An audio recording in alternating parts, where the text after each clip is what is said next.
లోపలి భాగమంతా core area కింద చూస్తున్నారు.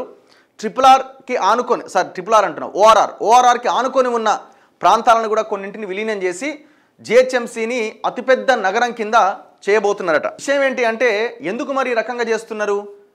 2026 ఫిబ్రవరిలో జిహెచ్ఎంసీ ఎలక్షన్స్ జరగాలి. యాక్చువల్గా డిసెంబర్లోనే ఎలక్షన్స్ జరిగినాయి 5 ఏళ్ల కింద జిహెచ్ఎంసీ ఎలక్షన్స్. కాకపోతే ఏం చేసినట్టే కేసీఆర్ లేటుగా ప్రమాణ స్వీకారం చేయించింది, మీకు అందరికి గుర్తే ఉంటుంది. లేటుగా ప్రమాణ స్వీకారం చేయించడం వల్ల అది ఆ రోజు ఫిబ్రవరిలో చేసిండు. సో 5 సంవత్సరాల పీరియడ్ చూసుకుంటే 2026 ఫిబ్రవరికి 5 years కంప్లీట్ అవుతుంది. సో అప్పటిలోగా ఎలక్షన్స్ అయిపోవాలి. సో దీని ప్రకారం చూస్తే వీళ్ళు మార్చిలో నిర్ణయం తీసుకోబోతున్నారట. ఏది? ఈ జిహెచ్ఎంసీని 3 భాగాల కింద డివైడ్ చేసే అవకాశం ఉందని అంటున్నారు.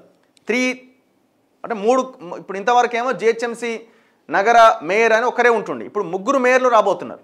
సో అట్లా దాని పరిధిని ఇప్పుడు విస్తరించి దాన్ని 3 భాగాల కింద డివైడ్ చేసి అప్పుడు ఎలక్షన్లకు వెళ్ళే అవకాశం ఉందట. సో అది మార్చిలో ఆ ప్రక్రియ అంతా కంప్లీట్ అయితే ఆ తర్వాత ఎలక్షన్స్ ఉండే అవకాశం ఉంది. అంటే దీన్ని బట్టి మనకు అర్థమవుతుంది ఏంటి, ఫిబ్రవరిలో ఎలక్షన్స్ ఉండే అవకాశం లేదు అన్నది మనకు అర్థమవుతున్నది.